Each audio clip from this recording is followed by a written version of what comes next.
Last week, I began ranking the top 60 Jets for the 2025 NFL season. Tonight, we conclude our ranking series, players 20 through 1 up on deck. So let's get into it.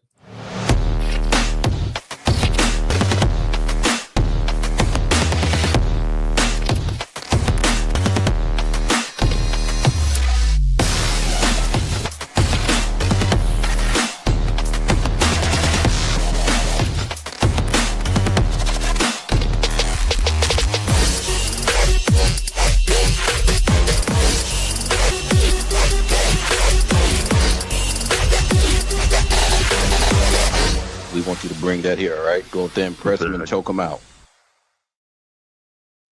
What is going on, Jets fans? It's your boy DT back.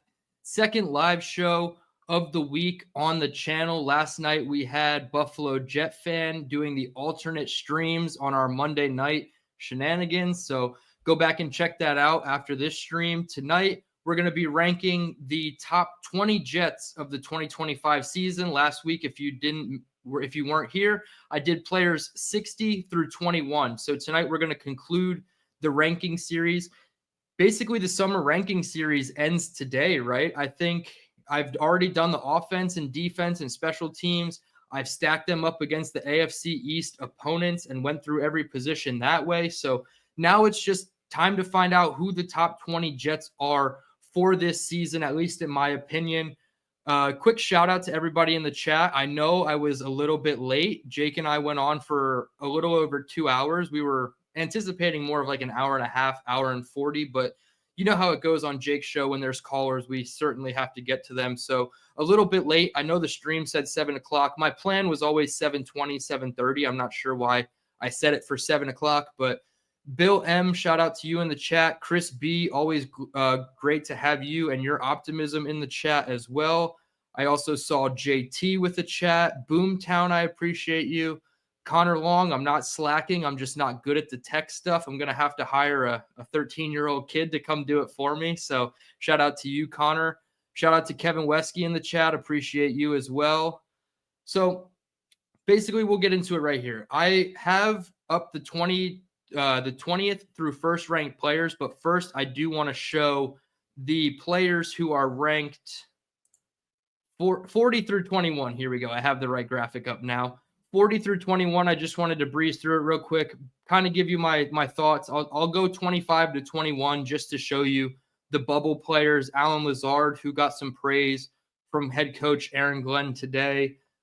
Nick Folk, the newest addition at kicker. I think it's pretty obvious that he's going to win the job here over Harrison Mevis. So certainly a top 25 player when you consider positional value, how important they are to winning games. So Nick Folk at 24. Isaiah Oliver, your safety / backup nickel, kind of your do-it-all defensive back that has familiarity with the coaching staff. I think he's a great, depth piece in the back end of a strong secondary unit. So Isaiah Oliver comes in at 23. Tyrod Taylor in at 22. He is obviously the backup, one of the better backups in the NFL in its entirety, in my opinion. Not many guys I'd rather have over Tyrod if my quarterback went down. And then A.Z. Thomas, number 21. He is just a fringe top 20 player for me. I think the sky's the limit for him in this defense if he gets the opportunities. Obviously, he will have to supplant Brandon Stevens as the starting boundary corner opposite Sauce Gardner. Real quick in the chat, Kevin Wesky with the chat says, wouldn't be surprised to see Malachi Moore and AZ flip by the end of the season. Yeah, that's certainly something I would welcome as well. I was really high on both these draft picks. I think Malachi Moore has the easier path to start, right? He has to beat out Tony Adams, who, again, AG gave some pretty good praise to the entire secondary unit today, but Tony Adams was included in that. So perhaps Malachi Moore, he has the easier path to start over A.Z. Thomas, but I think once these guys get on the field, it's going to be a lot harder to keep them off the field, and they're going to be, starters for the long term for this team. So that's just a quick rundown, 25 through 21. As you can see, I'll give you an extra second with the 40 through 21st ranked players before I flip it over to the 20 through first players. Shout out Papa Jet in the chat. AG's Burner, Rich, shout out to you as well. Appreciate everybody tuning in. Boomtown says, hit the like, Terminators. You guys have heard my story. That was almost my hyphenated last name. My stepdad's last name is Ader, so that would have been crazy. Not sure if that's what we're going to call the chat, but I do like all the names that you guys have come up with. Terminators, the terabytes. I love it all. So I appreciate everybody tuning in. With that, we will flip over players 20 through 1. Let's see if I can show number 20. Yeah, that's a little bit better here. The view, you get to see my beautiful face a little bit clearer, and you also see the full graphic. So up on the screen right now, if you're not watching on YouTube, I have players 20 through 1. I will read through them individually with a little bit of my analysis on each. Number 20, Armand Membu, rookie right tackle. I don't think it's any surprise that he's my lowest ranked offensive line starter because he's a rookie, right? We have the least amount of exposure to Armand Membu. So I feel like although I do think he's going to be a huge component of this offense, I still have him in the top 20. It wasn't fair to put him much higher, so I had to just stick him at 20 exactly. Number 19 is a backup, but it's a running back. So one of the heavier, stronger position groups on this team. Braylon Allen comes in at number 19. I think the coaching staff really, loves his skill set, what he brings to the team. And I do think he has a pretty sizable role, at least in the run offense. And then in the pass game, I do think he's going to be one of your top 5, top 6 target getters, yards, your receiving yards leaders. I still think he's going to be a top 5 to 6 guy. So Braylon Allen comes in at 19. At 18, I have the free agent center from the Green Bay Packers, Josh Myers. Obviously, his history with Justin Fields is well documented. He's in a competition with Joe Tittman, but you can see how far apart I have Tittman and Myers, almost 10 spots in between them. So I don't really think that this is a terribly close competition. Maybe the coaching staff is just, hyping up the competition to get Joe Tittman to play with a little more fire under his ass, and that's okay too. But Josh Myers, to me, if he's your, top backup interior player, hopefully he can give you a little bit at guard. He's never done it before at the NFL level. I think you have to go back to 2017 at Ohio State when he last played guard. So I'm not in love with the fact of if AVT goes down, maybe he's your first off the bench. But if something happened to Tittman or Tittman has to slide out to guard and Myers can jump in at center, I'm okay with that. Number 17, this might get a little bit of controversy. I tried again. I'm not trying to be a homer with any of these picks or selections. I have Justin Fields at 17. I think he's obviously the most important. He's the head of the snake. He's the guy who's going to touch the ball on every single play. So really intrigued to see just how high Justin Fields can climb on this rankings chart. If we did this mid-season, I hope he'd be closer to a top 12 type of player. It's really tough, though. I don't think that Justin Fields is, a league average quarterback. I think he's slightly below average if we're just being honest. So to have him at 17, I felt like was fair without trying to put the green colored glasses on. So Fields at 17. 16, we have Brandon Stevens, free agent signing from the Baltimore Ravens. He is projected as your cornerback 2 opposite Sauce Gardner on the boundary. Having a really good camp from everything we're hearing out of Aaron Glenn during his press conferences. Today, he spoke about the secondary as a whole, and a lot of these guys are included on this slide, so I think this is very fitting. He said Stevens is he's one of the most improved players in camp. He said Sauce will always do well and that the standard for him is always going to be set high. He also mentioned Cisco getting his hands on a lot of passes maybe that he shouldn't even be coming down with as takeaways. He mentioned Tony Adams, doing a good job handling all the movement in the back end. So he's kind of the communicator of all of these moves in the back end here. Michael Carter II doing a great job at nickel. Also praised his tackling ability, and then said even the backups are doing well in terms of the secondary. So I love what I'm seeing out of this unit. I had them ranked as my highest position group coming into the training camp portion, over running back, over offensive line. I think those were my top 3. So I'm really excited about this secondary, even if Brandon Stevens wasn't the signing that put me over the moon back in March. So he comes in at 16. Ahead of him is Josh Reynolds, not necessarily like the wide receiver version of Brandon Stevens in a sense, but at the same time, he's your wide receiver too. He's going to have a predominant role. A little bit of familiarity with the coaching staff is going to help him. And if he's your, fourth weapon, behind Brees and Mason Taylor, and the obvious being Garrett Wilson, I'm okay with Josh Reynolds. He's probably going to be your de facto wide receiver too, but I'm using the term weapon to describe this offense until we see how it shakes out. And I would consider him probably the fourth weapon behind Garrett, Brees, and Mason Taylor, the rookie tight end. So up next at 14, Olu Fashanu. He is, I guess, technically the second lowest starting offensive line player on the rankings list. I'm not really, too pressed about it. Olu had a small sample size, 6 or 7 games. I think the next time I do this, he will be pretty much a top 12 player based on what we're seeing out of camp, the importance of left tackle position, obviously, and just the fact that maybe even, Pro Bowl, all-pro potential for Olu Fashanu. I know some people are really high on him coming into the year. I'm trying not to get too ahead of myself with him, but I do like what we saw from him last year. So he comes in at 14. The tackles clearly are the not the weak spot of the offensive line, but I have all 3 interior guys ranked higher than the 2 tackles. So Olu comes in at 14. At 13, I have Andre Cisco, incoming free agent from the Jacksonville Jaguars. He had a very down year in 2024, only 1 interception. He had 7 total interceptions the prior 2 seasons. And from all, camp reports, and I understand, take it with a grain of salt, it's camp.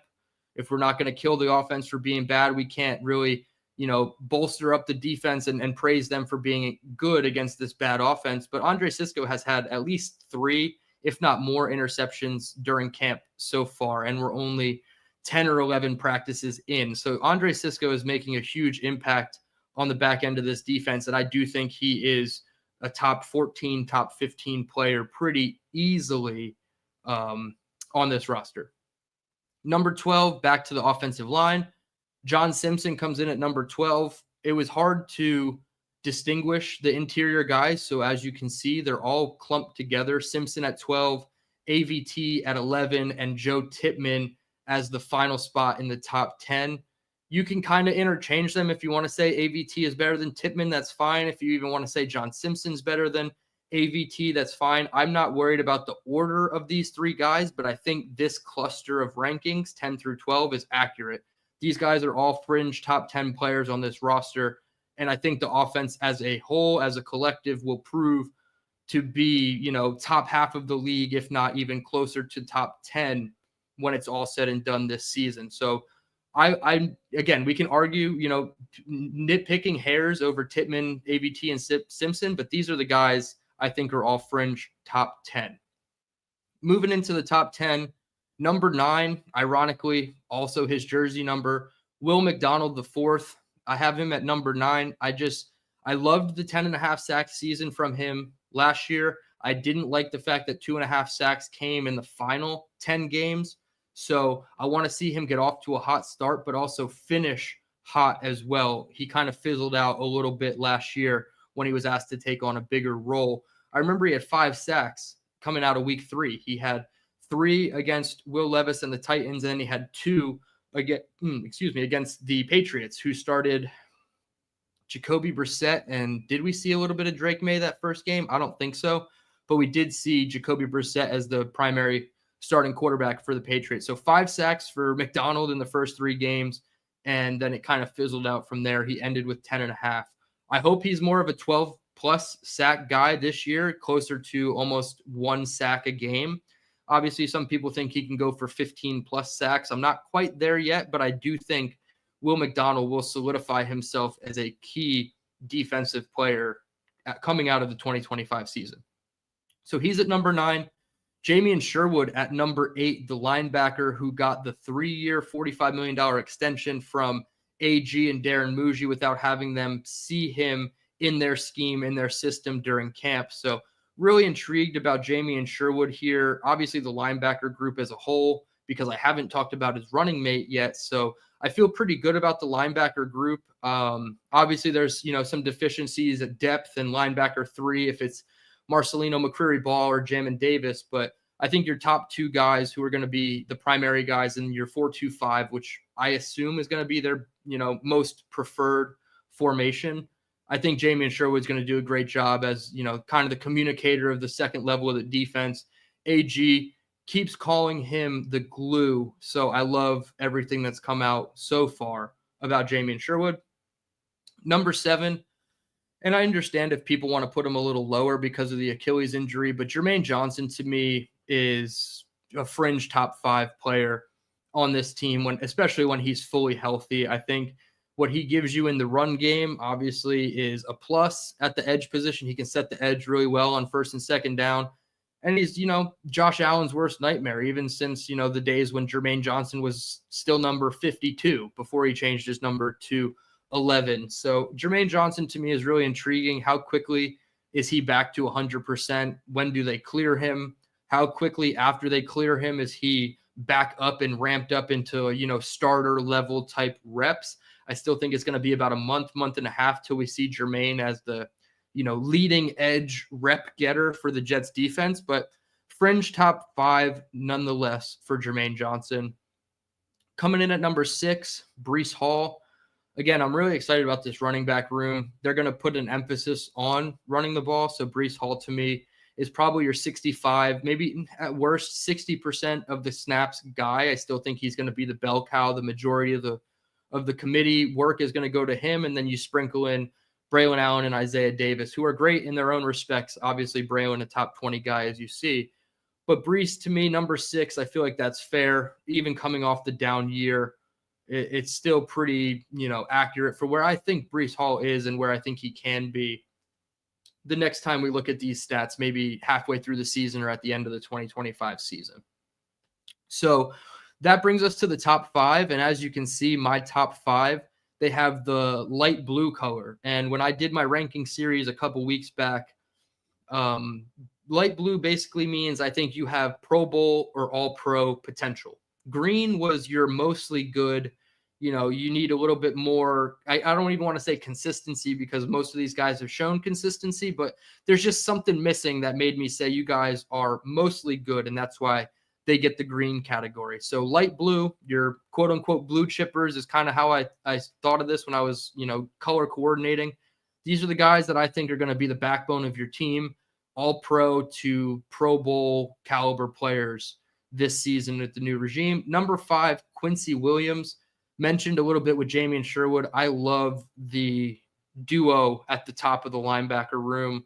Obviously, like I mentioned, depth is a little concerning, but Quincy, from all, he's been killing it in camp. He's doing a lot of things differently in terms of blitzing, scheme-wise. I think this defense is really going to be advantageous for him to be back to form where he was, an all-pro caliber player. And if they can tap into the blitzing stuff, that's just going to make it even better. I don't know what the long-term outlook is on Quincy. I understand his contract was immediately outplayed based on, the numbers and the market. Jamien Sherwood being a $15 million linebacker, I'm not sure how Quincy fits into their, intermediate to long-term plans. But for right now, the Jets have a very lethal 1-2 punch at linebacker. And I'll say it again. I mentioned it before in a previous stream. Will Parkinson has mentioned Quincy Williams doing things in camp that he doesn't think many linebackers in the NFL can do. So Quincy is a very special player still, in my opinion. And I'm really excited to see what he does next to Sherwood at the second level. Number 4, Michael Carter II. This one's kind of a tough one, I guess. This might, get a little bit of pushback. I still think even after the injury last year and all the, negative that happened to him last year, I think this is going to be a huge bounce back year for him. I mentioned it. AZ gave him some praise as, the nickel and being a very great tackler. So excited for Michael Carter II to be back. The communication level when Michael Carter is on the field is obviously increased. I think he's a very cerebral, high IQ player. So I love what he brings to this defense. And I'm very intrigued that, even when, they put a number one wide receiver, like hypothetically, Malik Neighbors next week, if the Giants play their starters and we play our starters, if Malik Neighbors is in the slot against Michael Carter, yes, it's technically an advantage to Malik Neighbors, but I think Michael Carter can hold his own with some of the best in the league. So it's going to help the Jets defense in terms of they don't need to shadow with Sauce 100%, but also Michael Carter in his own right is very well worth it as a nickel corner. He's paid like one of the best nickel corners in the league at a little over $10 million. And I think that he's going to prove once again that he is worth every dollar of that contract. Getting into the top three, Garrett Wilson at number 3. Obviously, he's coming off the big extension, 4 years, $121 million. Puts him top 5 AAV at the wide receiver spot in the league. I think he's probably a top 10 to 12 wide receiver if you really want to rank it. And I get people will nitpick about the contract and just be, negative about it. I'm not negative about Garrett Wilson. There's so much positive, especially coming out of last season where it just seemed like he was run down, very, non-committal on the Jets. We'll use that term. Never once said publicly, I don't want to be here. And then as things progressed throughout this offseason, it became, I want to be a Jet for life. Contract got worked out. Looks like Garrett Wilson is going to be a Jet for the majority of his NFL life. So happy to have Garrett Wilson on board long-term, but I still think he is number 3 on the Jets. So number 2, Quinnen Williams, one of the longest tenured Jets on the roster. Shout out Mike McCagnon for finding Quinnen for us. I don't understand why people 3 weeks into the season love to put Quinnen Williams on a milk carton when the guy consistently sees 4 to 5 offensive linemen's hands on him per play. And I'm really excited to see his bounce back. Like I said, he's the longest tenured Jet. He's already, I think, 27, maybe even 28 years old. So he's getting up there, right? He's closer to 30 than he is 25 at this point. And I think Quinnen is going to have a huge bounce back year. It obviously depends on who's running next to him. If it's Byron Cowart, who had an ankle injury today in practice, or Derek Nottie, who was the running mate to Chris Jones in all of his dominant seasons. So Quinnen Williams, to me, I'm really intrigued about. And I think the calf injury obviously hurts him this preseason. But at the same time, if there's somebody who I think can miss preseason and not be completely hindered by it, it would be Quinnen Williams. Number 1 on the list, no surprise. If you've heard me talk about this team at all in the last couple months, I've been pretty consistent. I think Sauce Gardner is the number 1 player on this team. 2 All-Pros, first team All-Pros in his first 3 seasons, and then a quote-unquote down year in 2024 where he's still graded out as a top 15, top 12 cornerback in most metrics. I mean, if your bad year is another corner's really good year, I mean, what are we supposed to say? There's obviously issues. The tackling was a problem. I think he was a lot in his head last year. Mentally, I don't think he was in it fully game in and game out. I think the mentality has changed this year. He obviously has a cornerback, in a head coach, Steve Wilks as well, Dre Bly, Chris Harris. He has a lot of experience at the position in his corner, no pun intended. So I do think Sauce is going to prove to be closer to the first team All-Pro version of himself than he will anything else we've seen in his career. So really excited about Sauce Gardner. If you really want to nitpick, any of those top 3 guys could probably be put in any order you want. I guess that's a little bit of preference and how you view each person. I don't think Sauce should be lower than 2 if you are going to put Quinnen and Garrett at number 1. So that's my top 20 Jets, number 20 through 1. Membu, Allen, Josh Myers, Justin Fields, Brandon Stevens, Josh Reynolds, Olu Fashanu, Andre Sisco, John Simpson, Elijah Vera Tucker, Joe Tippmann, Will McDonald, Jamian Sherwood, Jermaine Johnson, Breece Hall, Quincy Williams, Michael Carter, Garrett Wilson, Quinnen Williams, and Sauce Gardner as number 1. So I'll leave this up for an extra second as I scroll back up through some of the comments, and I will take any comments you have, whether it's football related, something you saw out of training camp today that concerned you, anything perhaps Packers preview related. I'm going to do a video later in the week previewing the game a little bit more in depth. So if I don't get to all of your preview questions, I will probably star them and use them in a future preview episode this week. Let's see. We have some new faces in the chat. Papa Jet, Kyle Clifton. I appreciate you not making me laugh. Who else do we have in here? Papa says Dylan's Villains. I think that's funny. I like the rhyme scheme. I do like the rhyme scheme.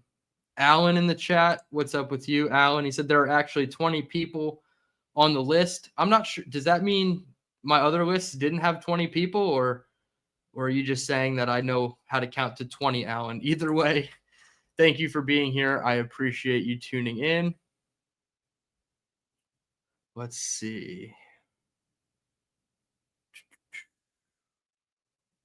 AG's Burner said we just need to see his improved run blocking on game tape.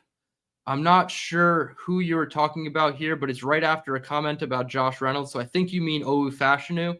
And if that's the case, I think that we've seen reports that it has gotten better. I think his pass pro is pretty much seamless and it's going to keep getting better. But the run blocking is definitely an area, not of concern, but an area where I want to see development and progression from Olu-Fashanu. So I certainly agree with that there, AG's Burner. Alan says, I'm shocked any wide receiver other than Wilson is in the top 50. I guess. I mean, I like the role that they have for Josh Reynolds. I don't necessarily love Josh Reynolds. I think it speaks more to the guys at number like 16 to 25. You know, why can't they be higher and push Josh Reynolds down the chart? I do think the familiarity with the coaching staff helps him, of course. And then I had Lazard as a fringe top 25 guy. And it looks like right now that's going to be your 11 personnel package is Garrett Wilson, Josh Reynolds, and Alan Lazard as somewhat of your power slot who's going to give you some blocking upside as well, at least according to AG. So I get it if you're low on the wide receiver room as a whole, Alan, it's fair. I think that's definitely an area of not necessarily immediate concern, but if they added a player, tomorrow, I wouldn't be completely shocked. AG's Burner again says Tippmann was PFF's number 11 center, I believe, last year. Honestly, dude, I think it was number 8. Like, I believe it was a single digit, like a top 10 ranking for Tippmann, at least in the overall category, maybe 11 and maybe pass blocking or whatever. But I thought Tippmann was great last year, and that's why I have him as the highest interior, actually the highest offensive lineman that I've graded on the entire list. So really excited about Tippmann. I'm excited to watch the origins that the One Jets Drive films put out about Tippmann. I think his story is pretty cool. 6'6" center is a bit of an outlier in terms of size. And he's had he's battled some injuries. He's had 2 shoulder surgeries. So for a guy who's 6'6", who plays the center position and you have to, low man wins every time, Tippmann is, an outlier at the position in terms of size. K-Brock, what's up, my man? I appreciate you. He says, DT, you're the man. Thank you so much for tuning in. I appreciate it. AG, McDonald's needs better tackling numbers. Yeah, I think that's the knock on him, right? If he can't play on first and second down and he's just a third down rotational, situational pass rusher only in his 3rd season after bulking up, I don't think that's enough. So I do want to see him play first and second down, set the edge, and definitely improve the tackling numbers in the run game. Kevin with the chat, Josh Myers wasn't too good as a Packer, but I can say he was an amazing leader and was solid most times. That's the thing with O-line. You don't hear their name. That's usually a good thing. Yeah, absolutely. And I think leadership is going to go a long way, right? We have a pretty young roster. There's only 3 or 4 players over the age of 30 or even like over the age of 29 on this roster. So if a guy like Josh Myers can come in his like middle to upper 20s in terms of age and, prove to be a leader, even if it isn't a backup role for the team, I think his leadership will go a long way. I agree. Kevin and I have actually watched hundreds of Packers games together, so I can speak to this. Josh Myers was not too great as a Packer, but 1 year, $3 million deal. He's comfortable with the quarterback. If you need to get out of a game at center, God forbid Joe Tippmann goes down or you got to play O-line Tetris and Josh Myers has to come in the middle of a game at center for you, I think he can do that, and he can do that at least at a pretty high level, in my opinion. Yeah, Kevin follows up and says perfect backup. Yeah, that's exactly what you want in a backup center / backup interior player for $3 million. Let's see what else we got. Kevin again. Brees will be solid. He brings the pass catching ability and can be Justin's best friend on those checkdowns and screens. Your lips to God's ears, brother. I would love to see nothing more than Brees Hall be utilized in the pass game. If his, total yards split was closer to 50-50, 800 passing and 800 rushing, I would love that for Brees Hall. I'm not saying he needs to, have 1,200 rushing and 400 passing. I think, the split can be much more 50-50, and then it allows for you to get creative with your pony package, having Braylon Allen on the field. So, yeah, Justin has said good things about Brees. Brees has said nice things about Justin and this offense.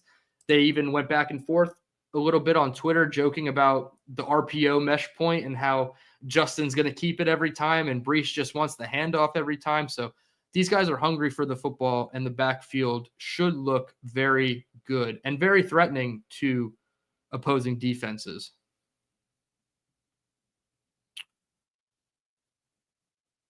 Let's see. Papa Jet says, I would have had Tucker or Johnson in blue and Carter in green. So let me pop this back up. I'm not sure who you mean by Tucker in blue. Johnson, yeah, I can argue, he and Brees Hall are kind of fringe Pro Bowl, all-pro guys. Jermaine Johnson was once an alternate in the Pro Bowl. I'm not sure who you mean by Tucker, but I could see Johnson in blue. Carter, to me, I'm not going to move off my opinion of Michael Carter. I think he's a fantastic Jet, well-deserved of a top 5. And I think he can, the Associated Press, they created a slot nickel all-purpose or all-pro designation, right? So now they can vote on slot corner being an all-pro position. And I think every year Michael Carter should be contending for that.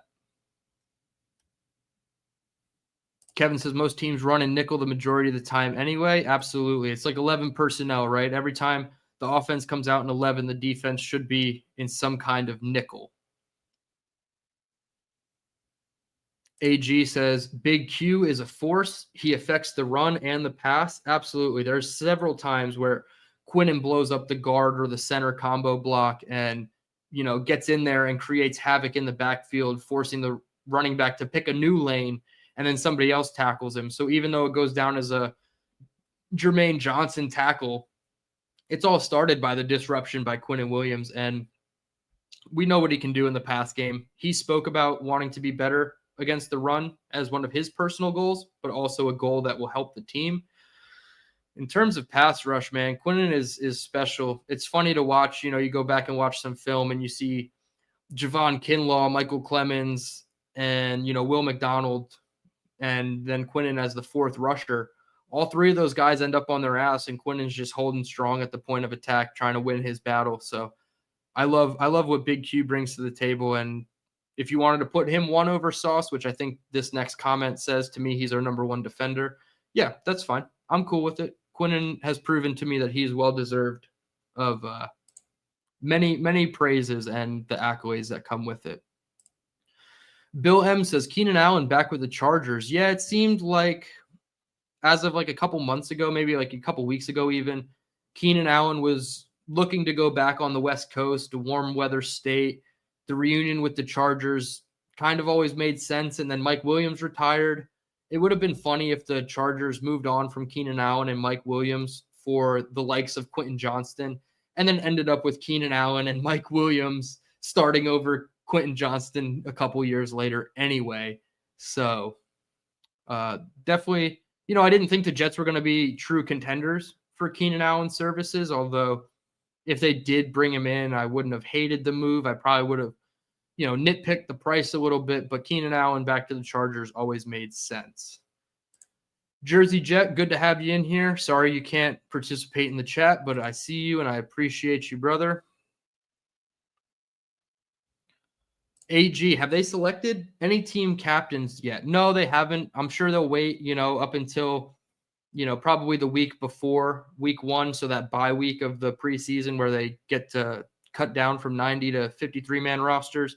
That's probably when they'll decide on their captains. If I had to guess, it's probably going to be the guys that just got paid: Sauce, Garrett, Sherwood, Quinnen, and Nick Folk is probably going to get the captain in the special teams unit. I think they usually do 5, 2 on offense, 2 on defense, and 1 on special teams. It's not going to be like the Giants of a year or two ago where they had like 14 or 16 players named captains. I think the Jets are going to be a little bit more selective in their process. Chris B says, hit the like button, smash it, please. Like, support, subscribe to the channel. Absolutely. We just broke 600 subscribers today. We're on the road to 1,000, as you see down here in the byline. Road to 1,000, hoping to get there before the Pittsburgh Steelers and Aaron Rodgers come to town in MetLife. I will be at that game in attendance. So really looking forward to all the content that's going to come out this summer, or this season rather. Once we get in season, I have to figure out obviously the recording schedule and figure out how we're going to plan out all the content each and every week, but really excited to get into the season and see how that goes. So definitely trying to get to 1,000 subscribers.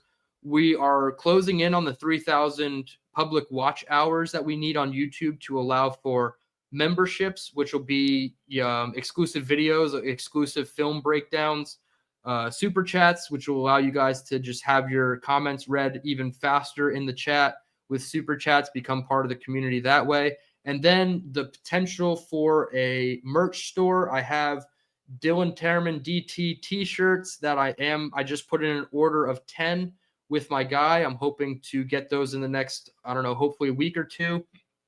And then I can distribute those out to the first 10 people before the regular season happens. So if you are interested in a DT t-shirt, you've seen me rock them on a couple streams previous to this. I don't have one on right now, but my email is in the description box. If you want to email me, just give me your size. They're coming in black, light gray, a green color as well. I think that's going to be a cool flair to have the 3-color rotation of t-shirts. So if you guys are interested, my email will be in the description.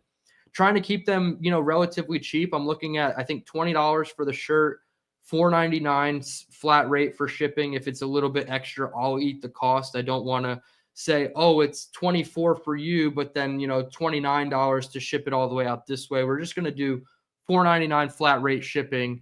T-shirts cost $20. With that, we'll get back to some of your chats. I see another name in here we didn't shout out. Black Gypsy 420, shout out to you. I'm using Fields like I'm playing in Madden. It's only a 1-year contract. If he gets hurt, F it. Absolutely, man. I think that's kind of the mentality, right? He has a little bit of guarantees on for 2026, but you're going to put him out there and just tell him to go, right? Whether it's with his legs, whether it's passing. I think for better or worse, we're going to get a Justin Fields experience, hopefully for 17 games of the season. Maybe Tyrod Taylor has to mix in a couple games here, but yeah, I think that's fair. You want to, utilize what he does best. His legs, 1-2 read passing, and then get out of the pocket and go to the wide receiver 1 and tight end 1 on the team. Alan says Josh Reynolds isn't a 2 on any team in the sport. He isn't a 2 on half the top 25 in college football. I don't know, man. I guess maybe there's a chance that this is accurate, but I think that there's a team in the NFL that wants a wide receiver 2 that would view Josh Reynolds as an upgrade. That's just my opinion. Maybe, maybe if we looked through every single team's depth chart on our lads, we would come to a different conclusion. But I think there's at least a couple teams out there that would like to upgrade wide receiver 2, and they could do so with Josh Reynolds.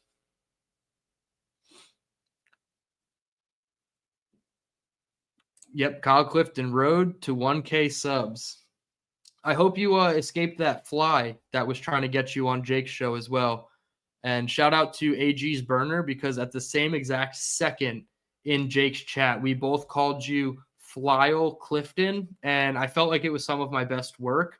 AG, shout out to you as well. That was pretty funny that we both came up with that. Rich in the chat. Shout out to you, Rich. I appreciate you. He says Gabe Davis. Yeah, he's still out there. He had I think a physical or a workout with the team earlier on in the off season, maybe like a month ago.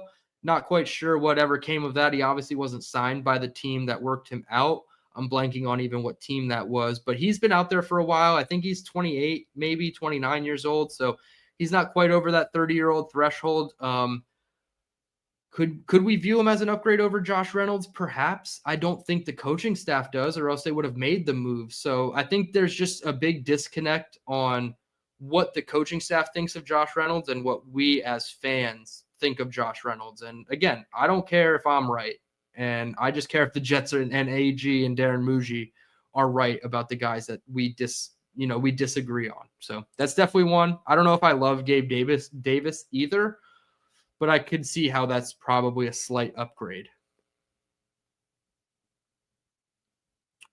Let's see. AG Myers gives us center and guard insurance. I don't know about guard, man. He hasn't played it since 2017. So I think guys like Xavier Newman and the other backup guard, who I'm pulling up now, Cole Laval, I think those guys, one of those two guys is going to be your guard insurance. I hope it's, Xavier Newman. He at least has a handful of starting experience in the NFL, but Myers at guard, it makes me a little nervous because he hasn't played it in, 8 years since his freshman year at Ohio State, when he was a redshirt, by the way. So he didn't even play a full season at guard at the collegiate or NFL level. Chris B with a great question here. Thoughts about heavier reliance on 12 personnel from the Jets offense? I love it. This was something I was an advocate of in the Mike LaFleur offense. I think they had like Conklin and Uzama at the time, and Ruckert was your third. I'm an advocate. I like tight ends. I don't mind getting them involved in the pass game, and they also just kind of act like mini offensive linemen, right? If they're attached to the line of scrimmage, you get a tight end on either side, or you want to go wing and put them both attached to the same side of the offensive line. I'm about it. It allows you to have more advantageous run looks, but also you can, wrinkle off of that and go play action bootlegs and things of that nature. Your play action slide routes where you have your tight end sniff across the line of scrimmage and just get out into the flat as quickly as possible. So I'm a big fan of the 12 personnel. Even if a guy like Andrew Beck is on the field, I would love that as well. If that's like a 21 personnel, or if you want to consider that a pseudo 12 personnel with Beck on the field as well. So really intrigued about the personnel usage of the team. Let's see here. A little bit of AFC West talk. Alan says Chargers have a chance to unseat the Chiefs in the AFC West. Yeah, I think if there's any time to strike on the, divisional champion Chiefs, this is the time, right? I think it's a very loaded division. All four teams are really good. I think even Vegas is good, and they might be projecting as the last place team in the West. So maybe it's not, a couple years ago where everybody was projecting them to go 13-3 or 13-4. I think there's going to be a little bit of, cannibalism inside the division where they ruin each other's chances, but the AFC West is going to be fun. Clifton, piggybacking off that, I want to see Denver. I think they can win that division. Yeah, I think it's completely up for grabs. If the combination of Sean Payton and Bo Nix looks like it was, down the stretch of last season, the Broncos are going to be scary, and they have a really good defense. Surprise, surprise, a defense with John Franklin Myers on it is actually good in the NFL. God damn you, Joe Douglas. AG's burner again. Do you see Arian Smith having wide receiver 2 upside, not this season, but down the road? Yeah, I think there's going to be, packages this season even where Arian Smith is viewed as the wide receiver 2. I don't necessarily think he's going to be in on those 12 personnel like we talked about with Chris. If they have, Garrett Wilson, Josh Reynolds, your two tight ends, Mason and Rucker, and then you have Brees in the backfield. I feel like that's probably their most beneficial 12 personnel package, but there's definitely going to be 11 personnel where they go 3 wideouts and Arian Smith is lined up in the slot. And his job is like, dagger concepts. He runs the vertical and he takes the safety or the linebacker with him in the seam. And then you have a dig route coming in behind it with Garrett Wilson at like 15 to 18 yards. And you can get in on the backside dig there. So yeah, Arian Smith definitely is going to have a role. Maybe not, a true wide receiver 2, but if next year he's not wide receiver 3 with special teams upside, we do need to start asking some questions. That is given the caveat that they don't, draft a wide receiver with the 14th overall pick or whatever they end up having. So if they make additions to the room, obviously Arian Smith's chances are slimmer, but also, I think that his upside is wide receiver 2, wide receiver 3 for next year for sure. Oh, Papa Jet Vera Tucker. Thank you. I don't know why I completely blanked on Tucker. I'm like, who the hell is Tucker? I'm not used to it. And when I do say Tucker, it's more often than not AVT. So yes, I think there is an argument for him to be in the blue. I want to see him stay a little bit healthier, and I do want to see him continue developing as a mauler in the run game with AVT. I love what he does in space, but I do want to see him in the run game moving people out of the way. We're at the 45-minute mark, and we're closing in on the end of some of the questions. So keep putting some questions out in the chat. I'll stay as long as you guys have more questions for me. Rich says, can't wait for the season. Yeah, man, I can't wait either. Like this is the time of year where football is technically being played, but it's like so close you can taste it. And the next thing is going to be, we're going up against Aaron Rodgers in Pittsburgh, and I'm really excited to see how that all plays out. So I'm with you. 33 or 32 days, I think Nick Shine said on his latest YouTube short about how close the Jets opener is, and I'll be there in attendance. So I'm really excited to see how that all unfolds week 1. Ryan Kaza, appreciate you subbing to the channel. I remember you from Jake's show earlier. Quinnen will be getting after Rodgers week 1, so will McDonald. It's go time very soon, boys. Absolutely. I kind of said it tongue in cheek, but I do think that this is, a realistic expectation. The Steelers' offensive line is not, great by any means. They have some good pieces, but I think Broderick Jones is a little bit vulnerable on the edge. I think they had Troy Fontenot as their other offensive tackle, if I'm remembering this correctly. And I don't think he had the greatest rookie season last year. I know he's battling some injuries too. So our D-line can get after it in week 1 for sure. I would love to see, 2.5 sacks of Aaron Rodgers.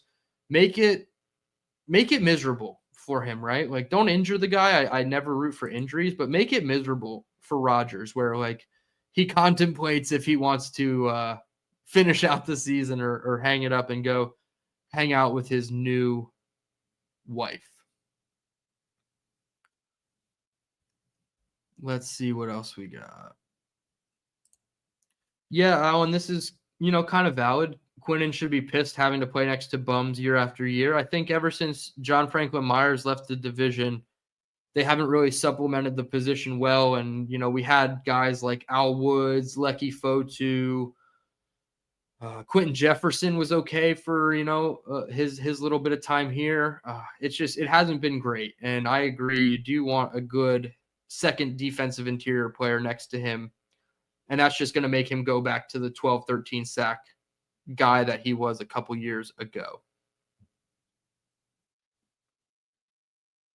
Black Gypsy, that's not the attitude, man. Steelers are going to whoop us. I don't think so. Like, we'll get into this obviously as the season gets much closer, especially that week. I'll do a cool matchup breakdown, like Jets quarterbacks versus Steelers middle linebackers, or Jets offensive tackles versus Steelers edge rushers. And I think there's certainly scenarios where the Steelers are going to be, have the advantage, right? TJ Watt and Alex Highsmith coming off the edge versus Membu in his first ever NFL game, regular season.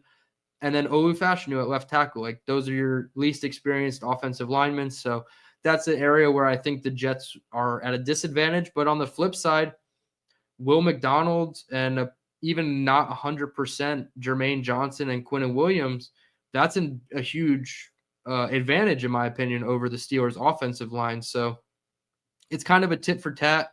I would take our cornerbacks over their wide receivers. I would take, Tony Adams and Quincy Williams versus Pat Freiermuth. I'm worried about Jonnu Smith because he killed the Jets with the Dolphins, especially that overtime game. But it goes both ways, Black Gypsy. I think there's ways where the Jets can certainly win that game. My guy Indy in the chat, what's up, man? I appreciate you tuning in. He says, evening DT. Thank you for tuning in, Indy. Let's see what else we got. Yeah, that's the attitude, Ryan. Tell him, Gypsy, we are beating Pittsburgh. It's happening. I can't say with confidence that I think the Jets will win the game, but I do say with confidence it will be a competitive game that I hope comes down to the fourth quarter and whoever has the ball last. Let's see if we have any more. Hey, our guy, Pork in the Morning. I just had some pork chops for dinner. Appreciate you tuning in, brother. I'm glad we got to talk a little bit today on Jake's show. That was awesome. Hopefully everything's going well for you. Let's see what else we got. Yeah, Flyle Clifton. Here it is, AG. Yeah, that was a good moment. I'm glad we're on the same wavelength. We like to do the funny name thing in Jake's chat, which I think is absolutely hilarious.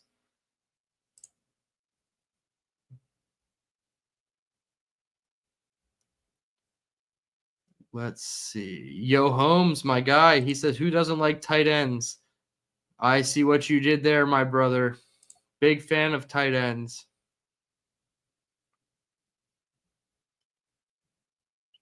Let's see what else we got. A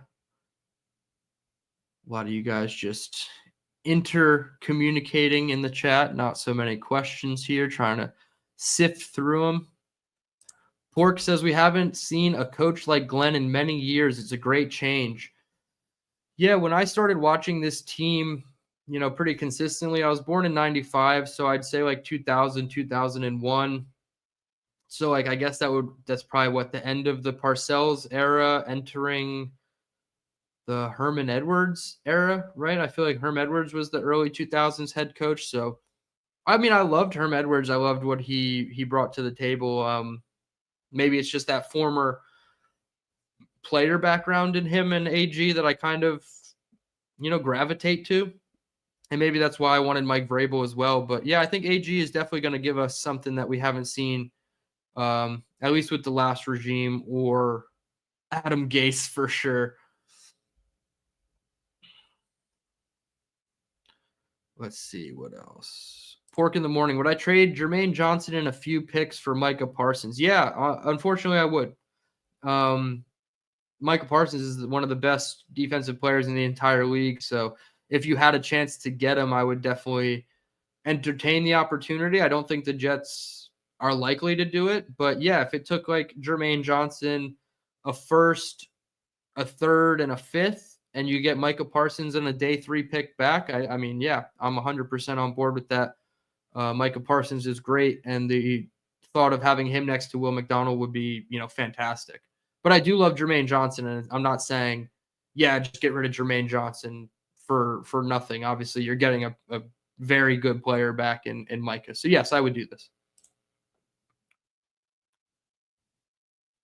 Kevin, with a little bit of Steelers intel, I saw the Steelers running a 4 tight end formation in training camp with Jonnu at running back. Might need 4 tight ends to stop the Jets' pass rush with that O-line. Yeah, I think the scenario was, Alan, close your ears. Caleb Johnson fumbled on his first snap, and then the next play, the Steelers came out in a pseudo 14 personnel with 4 tight ends, and Jonnu Smith was in the backfield with Aaron Rodgers. So, not, maybe it's not the wrinkle we are going to see a lot with the Steelers, but Arthur Smith is a bit of a whack job. And if he couldn't use Kyle Pitts, I'm sure he can find a use for the 4 tight ends on the Steelers.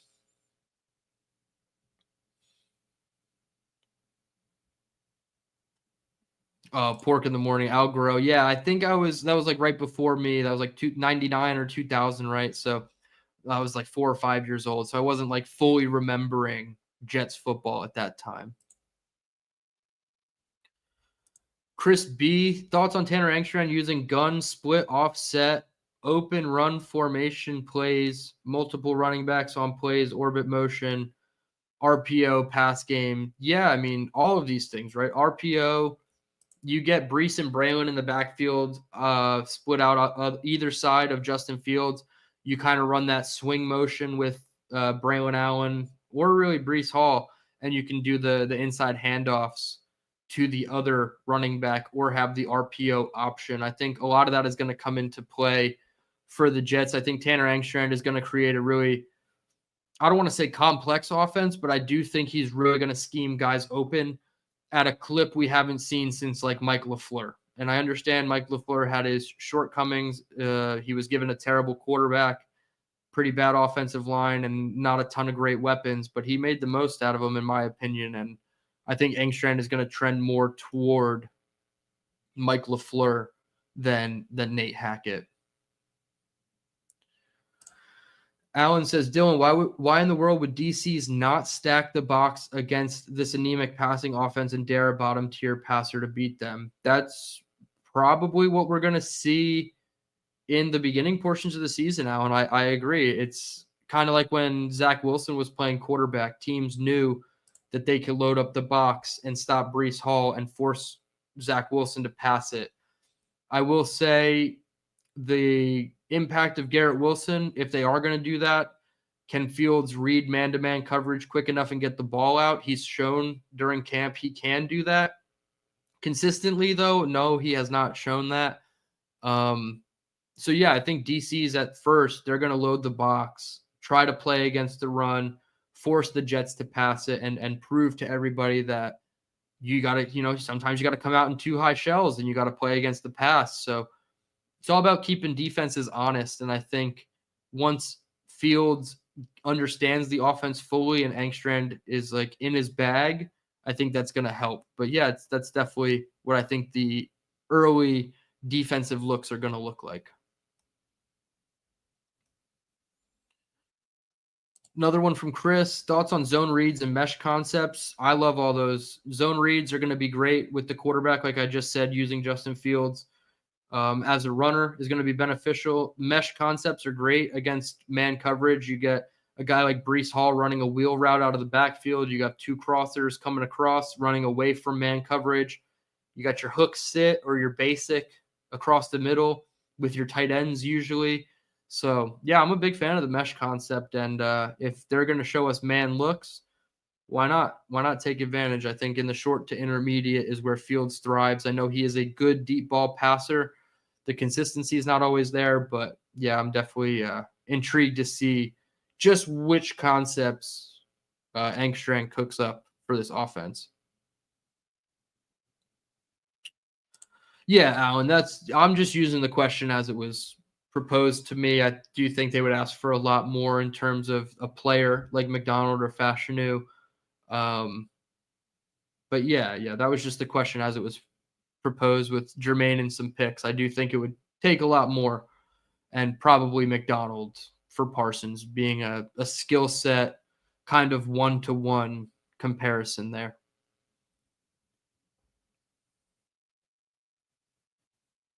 See what else we got. Yo, Holmes, 95 was a good year. Yeah, it was solid. I don't remember anything from it, but I was born, so gave something to the world that year, right?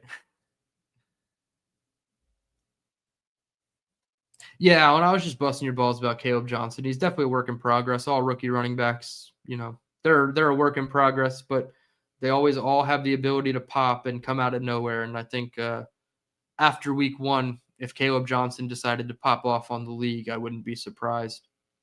It's just a matter, will Aaron Rodgers allow him to get the touches necessary?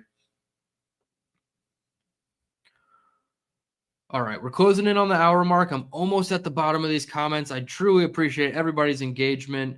If you guys want to keep dropping questions, I'll try to get to as many as we can here. hit the like button, subscribe to the channel. I believe I have this on subscriber only mode.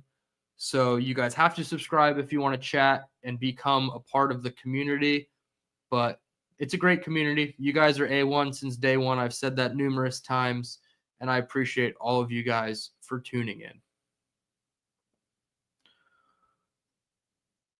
AG Fields is used to the pressure. Yeah, I think so. I mean, he's pretty calm, cool, and collected.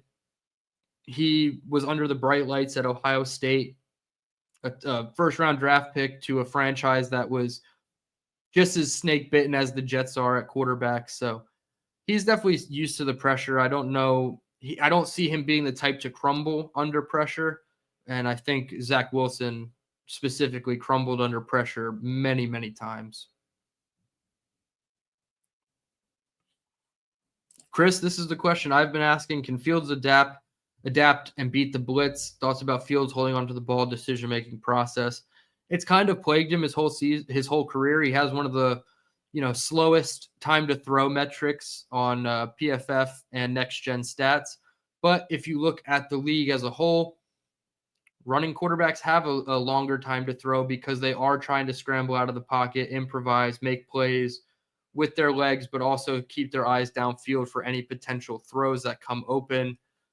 I would love to see, Fields consistently beat the blitz. I know he had a play where maybe it was a miscommunication by the linebackers, but Quincy and Jamie and both blitzed on one of the plays in 11-on-11 in practice. And he, looking at the blitz, and I think this is called a sight adjustment when it's in your line of sight. If you see a blitz coming off the left tackle as a right-handed quarterback, you know to throw into the void that blitzer created. So he threw a flat route to Breece Hall for a walk-in touchdown during team period. So I think he can beat the blitz. It's just a matter of the consistency at which he can do that. Yo, Holmes with another banger. Loading the box is my preferred strategy. Yeah, absolutely, man. Got to load the box as frequently as possible.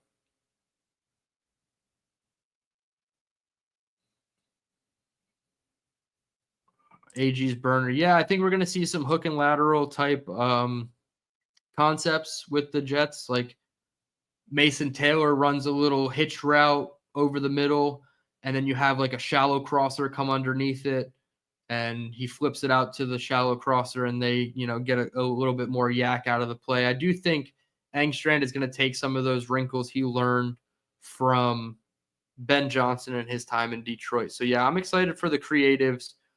That was the thing with Michael LaFleur. Again, I'll go back to LaFleur. I love the creatives that he put this team in. Obviously, they don't always work, and you have to really pick and choose your spots to run a creative. I think about the Green Bay play. Sorry, Kev, when Breece Hall just made it look like a meme of defenders behind him. So, yeah, I think there's going to be some elements of that with Tanner's creativity. Papa Jet aging himself in the chat. My third child was born in 95. That's kind of funny. You definitely bring Papa Jet literally, right? All right, let's see. AG, good show, Dylan. You'll be at 1K in no time. Yes, absolutely. I appreciate it.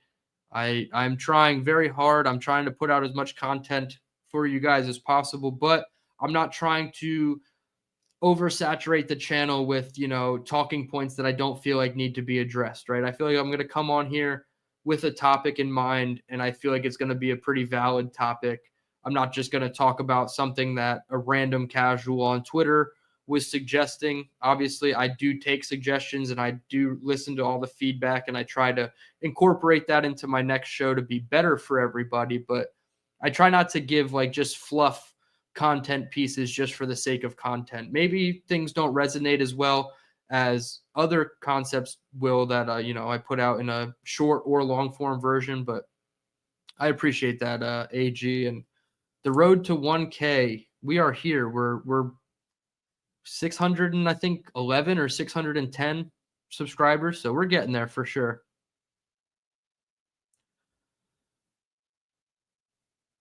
Let's see. Indie Jets with a wardrobe question. DT, what are your thoughts on beanies instead of regular hats?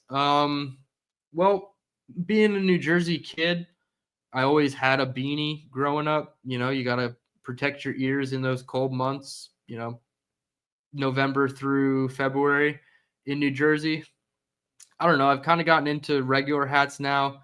I have a table over here. You can't really see, but all these, I have like 1, 2, 3, 4, 5, 6, 8, 9 hats on the table here. I kind of just pick and choose and interchange as I go, but definitely more of a baseball cap kind of guy now. And I guess I don't wear any other types of hats, right? I used to, when I had long hair, I used to uh, put it all up in like a head wrap, and that was pretty cool. But I never was like a flashy hat kind of guy. Yo Home says, "What's a regular hat? Like a fedora?" Yeah. See, I'm not wearing a fedora, man. It's either a baseball hat or a beanie for me. I'm not really eccentric with the wardrobe. I would honestly say my wardrobe inspiration is probably Adam Sandler at this point. The gym shorts and the oversized t-shirts. That's definitely my go-to. But beanies, I'm not opposed to them. I have a feeling I know why you're asking this question, Indy, and the answer is I'll consider it. All right. With that, we're just over the hour mark. I appreciate everybody tuning in. Like I said, hit the like button. Please subscribe if you're new. Tell all of your family and friends to subscribe. We're on the road to 1,000. I will be back tomorrow night, 7:30, not 7 o'clock. I will be on time. Me and Tyson Roush from Let's Talk Jets. He will be joining me. We will do much more of a Packers preview. The Jets don't have practice tomorrow, so just going to get Tyson's overall thoughts on training camp and what we expect to see coming up against the Green Bay Packers this Saturday. Appreciate everybody for tuning in. Thank you all so much for all of your engagement. Every single one of you, I truly appreciate it. I can't state that enough, how much you mean to me, subscribing and liking, commenting, being part of this community. A1 since day one, baby. You guys are awesome. So with that, I'll end it here. I'm DTereman, and until next time, let's go Jets.